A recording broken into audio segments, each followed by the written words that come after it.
Dilma Rousseff está em Angola, a última etapa da viagem de 3 dias à África. Mais cedo, a presidente visitou Moçambique, parceiro estratégico do Brasil no continente.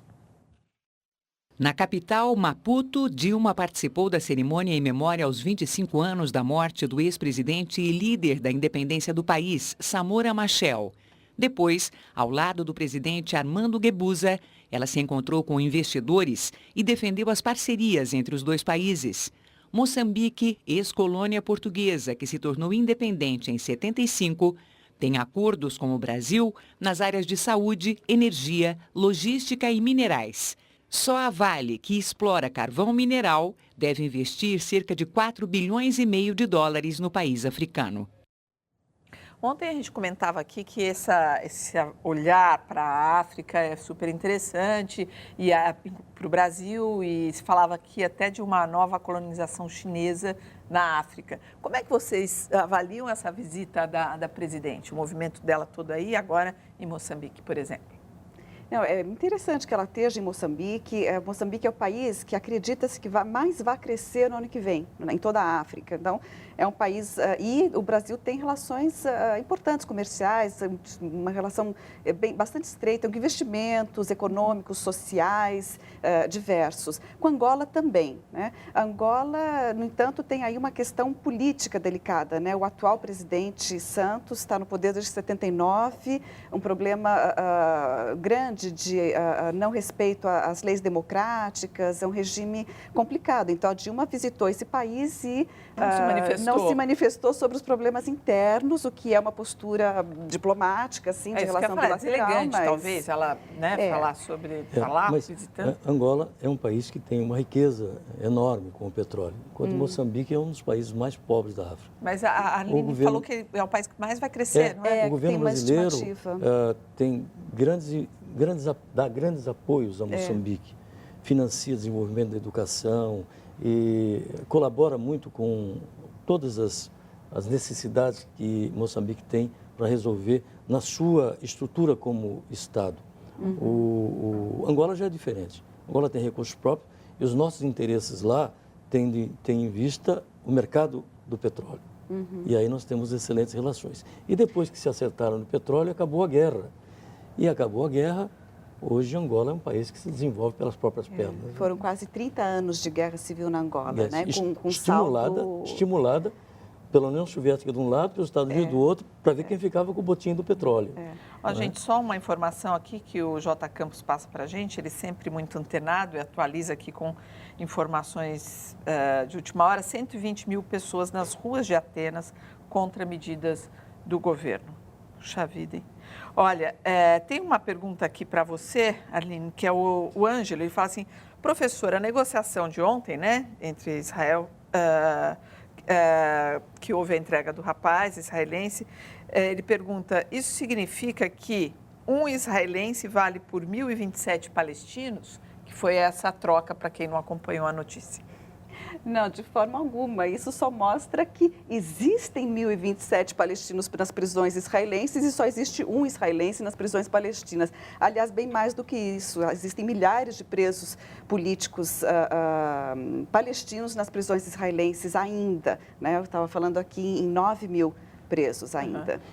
A verdade é que o governo de Israel não agiu livremente nesse caso. A família do soldado, com uma visão mais ampla do processo, reconhece que tem que existir um Estado palestino, fez uma campanha pela libertação, envolveu a sociedade israelense. 85% dos israelenses queriam a libertação do soldado, um sentimento de fraternidade que existe entre os israelenses e pressionou. A família conduziu a que as pessoas acampassem na porta da casa do primeiro-ministro e esse acampamento foi aumentando. Então não foi um ato deliberado do governo, foi uma pressão do povo de Israel. E a família do soldado faz declarações impressionantes.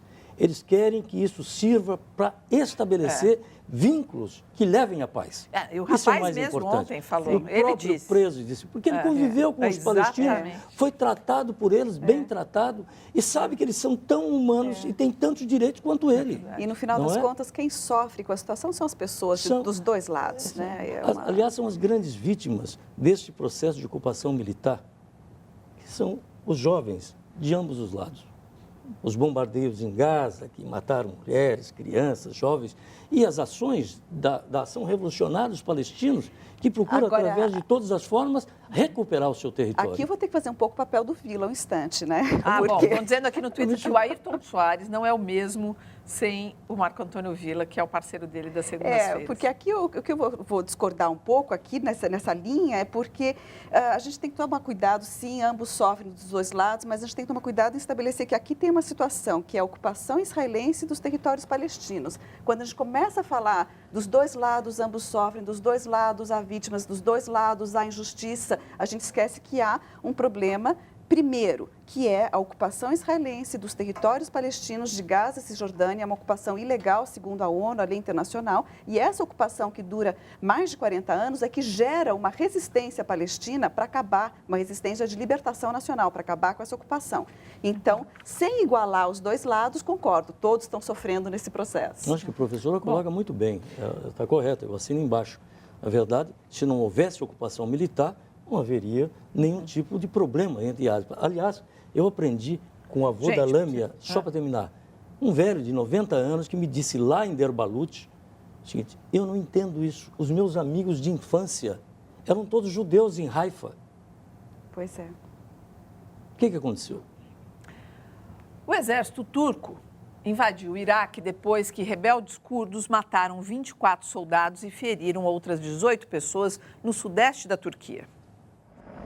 Helicópteros e tanques entraram até 4 quilômetros dentro do Iraque. O objetivo era caçar os rebeldes do Partido dos Trabalhadores do Kurdistão, que lutam há 27 anos por uma autonomia no sudeste da Turquia e estão refugiados no país vizinho. Durante a madrugada, os separatistas atacaram simultaneamente postos militares e delegacias turcas. Este foi o pior ataque das últimas 3 décadas. O presidente turco prometeu vingança. O exército sírio voltou a ocupar as ruas de Homs para acabar com as manifestações pró-democracia. Pelo menos 6 pessoas morreram em novos confrontos. Há 8 meses que o governo sírio reprime as revoltas populares. 3.000 pessoas já morreram. Em Alepo, uma multidão foi às ruas em apoio ao presidente Bashar al-Assad. No Chile, estudantes voltaram a enfrentar a polícia em manifestações contra o governo. Canhões de água e bombas de gás lacrimogênio foram usados para dispersar a multidão. 40 pessoas foram presas. Os estudantes convocaram uma greve geral em defesa da reforma do ensino.